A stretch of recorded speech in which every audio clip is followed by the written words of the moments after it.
Hello guys, I hope you all are good and doing great in your life. Stay positive, सब अच्छा होगा, ठीक है। और हम जीतेंगे, ज़रूर जीतेंगे। तो अभी फ़िलहाल करंट अफेयर को पढ़ लेते हैं, बाद बाकी सारी चीज़ें चल ही रही हैं। और उन चीज़ों को रेगुलेट करने के लिए हमारे पास पॉजिटिव चीज़ ये है कि हमारे जितने भी आर्मी सोल्जर्स हैं वो पॉजिटिव हैं, ठीक है। और हमारी गवर्नमेंट पॉजिटिव है, अपोजिशन भी पॉजिटिव है, हम सभी लोग पॉजिटिव हैं, तो रिजल्ट भी पॉजिटिव आएगा, ठीक है। तो ज़्यादा घबराने की कोई दिक्कत नहीं है, सब मिलकर संभाल लिया जाएगा, ठीक है। चलो शुरू करते हैं। पहले क्वेश्चन में न्यूज़ के तौर पे ये पूछना चाह रहा है कि भाई कौन सा स्टेट है जिसने अभी 5 मई को एस ट्रेडर्स डे अनाउंस किया है, ठीक है। तो जो हमारे स्टालिन जी हैं वो तमिलनाडु के सीएम हैं, तो उन्होंने ही अनाउंस किया है ये, ठीक है। ठीक, एम के स्टालिन जो हैं उन्होंने 5 मई को बोला है कि भाई इसको हम ट्रेडर्स डे अपने स्टेट में ऑब्जर्व करेंगे, ठीक है, हर साल। इसके बाद में जो इम्पोर्टेंट फैक्ट है वो ये हो जाता है कि जो वेलफेयर असिस्टेंस है मेंबर्स का, किसके मेंबर्स का, ट्रेडर्स वेलफेयर बोर्ड के मेंबर्स का, उनका पहले 3 लाख था जिसको इंक्रीज करके अब 5 लाख कर दिए हैं, ठीक है। आगे देखते हैं। अगले में बोल रहा है कि कौन सी स्टेट गवर्नमेंट है जिसने आदिशक्ति अभियान योजना शुरू की है, जो कि वुमेन सेंटर का ऑब्वियसली आदिशक्ति का जो कॉन्सेप्ट है वो फेमाइन कॉन्सेप्ट है, ठीक है। तो हम अपने सनातन धर्म में देखते भी हैं आदिशक्ति बोला जाता है माँ जगदम्बा को, तो वहीं से उठाया गया है आदिशक्ति अभियान, जो कि वुमेन सेंट्रिक है कैंपेन। तो ये किस स्टेट ने लॉन्च किया है, तो महाराष्ट्र ने लॉन्च की है, ठीक है। महाराष्ट्र ने कैंपेन लॉन्च की है on 300th birth anniversary of Ahilyabai Holkar. अब अहिल्याबाई होलकर डायनेस्टी से थी और इनके 300वें बर्थ एनिवर्सरी पे ये चीज़ की गई है। तो ध्यान रखना कि इनके भी हिस्टोरिकल बैकग्राउंड से तुमसे क्वेश्चन पूछा जा सकता है, ठीक है।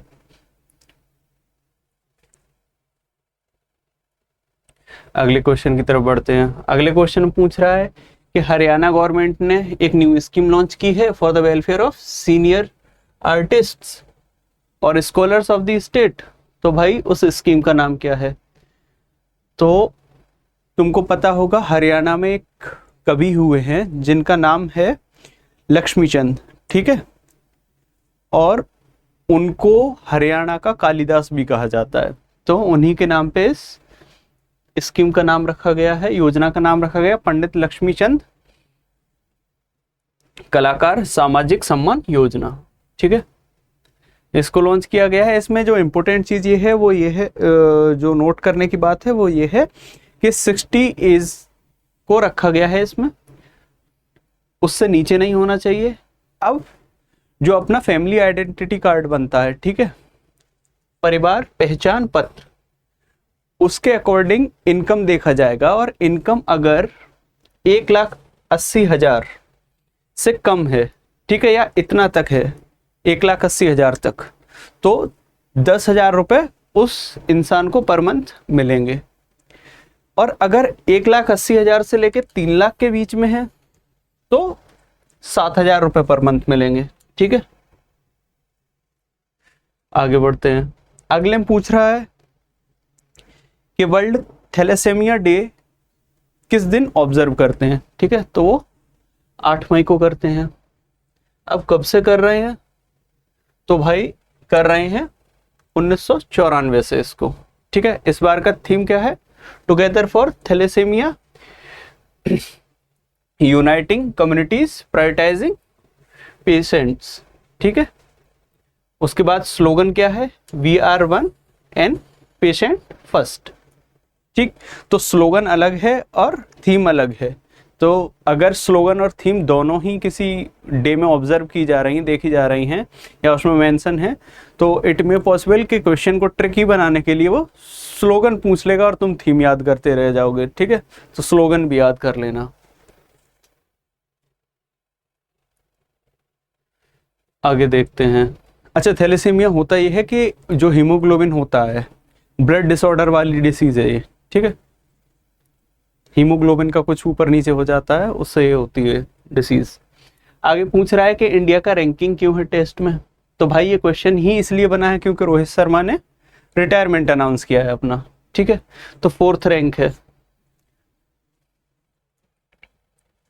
अब रोहित शर्मा ने रिटायरमेंट अनाउंस किया है तो वो डायरेक्ट इस तरह से तो नहीं पूछेगा कि किस इंडियन प्लेयर ने टेस्ट में अपना रिटायरमेंट अनाउंस किया है, ये तो बहुत ईजी हो जाएगा। तो वो तुमसे ये पूछ लेगा कि किस ईयर में रोहित शर्मा को अर्जुन अवार्ड मिला, ठीक है। तो अर्जुन अवार्ड कब मिला? 2015 में। और उसके बाद में मेजर ध्यानचंद खेल रत्न अवार्ड जो है, जिसको रिनेम करके रखा गया है, उससे पहले क्या नाम था? राजीव गांधी खेल रत्न अवार्ड, ठीक है, जो कि हाईएस्ट स्पोर्ट ऑनरिंग अवार्ड है। वो कब मिला? 2020 में। तो इन दोनों में से कुछ भी पूछ सकता है, या तो तुमसे बोल देगा कि ध्यानचंद अवार्ड कब मिला रोहित शर्मा को, या पूछ लेगा अर्जुन अवार्ड कब मिला। तो अर्जुन मिला है पहले 15 में, और 20 में फिर मेजर ध्यानचंद अवार्ड मिला है, ठीक है। उसके बाद यहाँ पे रैंकिंग देख सकते हो इंडिया की, ठीक। टेस्ट में देखोगे तो 4थे नंबर पे, ओडीआई में पहले नंबर पे, और T20 में पहले नंबर पे। उसके बाद यहाँ पे फिर रोहित शर्मा का करियर है। टेस्ट में उन्होंने लगभग 150 इनिंग खेली हैं, ओडीआई में उन्होंने लगभग 273 मैचों में से कुछ 263 के लगभग इनिंग खेली हैं, जिनमें 11,168 रन बनाए हैं। फिर T20 का है, ये सारी चीजें हैं, ठीक। लास्ट टेस्ट तो शायद यही बीजीटी खेल के आ रहे हैं, बॉर्डर गावस्कर।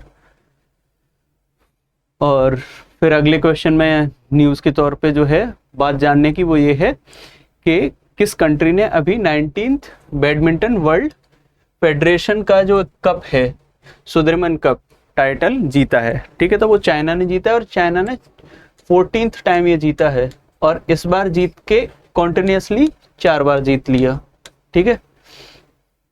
14 बार तो इन 19 में से 14 बार चाइना जीता है, ठीक है। और 4th टाइम कॉन्जिक्यूटिवली अभी जीत गया है, ठीक। ये सारी चीजें। और इंडिया ने कभी फाइनल नहीं खेला और न जीता है, ठीक है। Never von a medal in this cup, ठीक।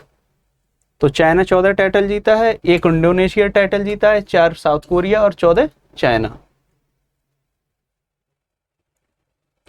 आगे बढ़ते हैं। अगले बोल रहा है कि इंडिया की जो पारस डिफेंस है, उसने किसके साथ में to manufacture hydrogen power drone एक जॉइंट वेंचर साइन किया है, ठीक है। तो वो इजराइल के साथ ये साइन किए हैं, ठीक। इजराइल की हेवन ड्रोन लिमिटेड के साथ में ये साइन किए हैं, ये वाला एग्रीमेंट, ठीक है। इसमें बोलना है कि जो भी तुम्हारा ड्रोन रहेगा उसका पेलोड लगभग रेंज करेगा 40 से 10 किलो के बीच में, और जो इजराइल के ड्रोन्स हैं वो ऑलमोस्ट कैरिंग कैपेसिटी उनका जो है पेलोड है वो 25-35 अभी चल रहा है, ठीक है। तो ये सारी थी। और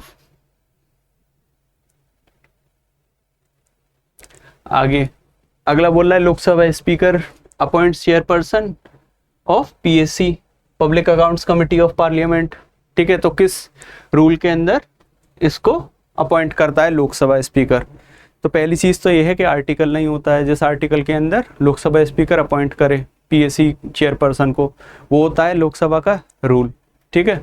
पार्लियामेंट्री रूल जिन्हें बोलते हैं, ठीक है। तो पार्लियामेंट्री रूल्स जो होते हैं पीआर, उनमें राज्यसभा के रूल अलग होते हैं और लोकसभा के अलग होते हैं, ठीक है। और लोकसभा के रूल अलग होंगे। राज्यसभा के रूल और लोकसभा के रूल्स, ये दोनों अलग अलग रहते हैं। तो इसमें है 308 के अंडर में ये अपॉइंट करता है, ठीक है। भाई कन्वेंशंस होती हैं, कब से कन्वेंशन वगैरह शुरू कर दिए कि भाई लीडर ऑफ जो अपोजिशन रहेगा उसके बंदे को नियुक्त करेंगे, ये सारे भी डिस्कशन चलते रहते हैं। उससे ज़्यादा इंपॉर्टेंट ये है कि तुमसे कंप्राइजिंग पूछ लेगा कि कितने लोग होते हैं इसमें पीएससी में, पब्लिक अकाउंट्स कमेटी में। तो 22 मेंबर रहते हैं, जिसमें से 15 लोकसभा से आएंगे और 7 राज्यसभा से आएंगे, ठीक है। रिअपॉइंट किया गया है केसी वेणुगोपाल को। ठीक है, ये इससे पहले भी थे और ये अभी कांग्रेस के बहुत सीनियर एक लीडर हैं, ठीक, जिनको अपॉइंट किए हैं। ठीक है, रूल 308 है जिसके अंदर लोकसभा स्पीकर अपॉइंट करता है। ठीक है, एग्जामिन वही पब्लिक अकाउंटिंग करनी है जो करेगा, रिपोर्ट देगा, उसको ही ये लोग देखते हैं। ठीक, तो आज के करंट अफेयर के सेशन में हम लोगों ने वो सारे क्वेश्चंस कवर किए जो इंपॉर्टेंट हैं, जिनके आने की पॉसिबिलिटी बहुत ज़्यादा है। ठीक, आईपीएल को रद्द कर दिए हैं, एग्जाम्स रद्द नहीं होंगे तो पढ़ते रहो। ठीक है, जब तक के कोई ज़्यादा बड़ी समस्या नहीं आ जाती, और इतनी ज़्यादा बड़ी आएगी नहीं, इंडिया बहुत जल्दी टैकल कर लेगा इन चीज़ों को, उन पे ज़्यादा कुछ है नहीं। ठीक है, तो वो जितना दिखा रहे हैं उतना भी नहीं है उन पे, 3-4 दिन की बात है, वो अपने आप शांत पड़ जाएंगे। ठीक है, खाली घड़ा ज़्यादा बजता है तो वो बज रहे हैं, बजने दो उन्हें, तुम एग्ज़ाम की तैयारी करते रहो, stay happy and healthy and be positive, we will win. Thank you very much.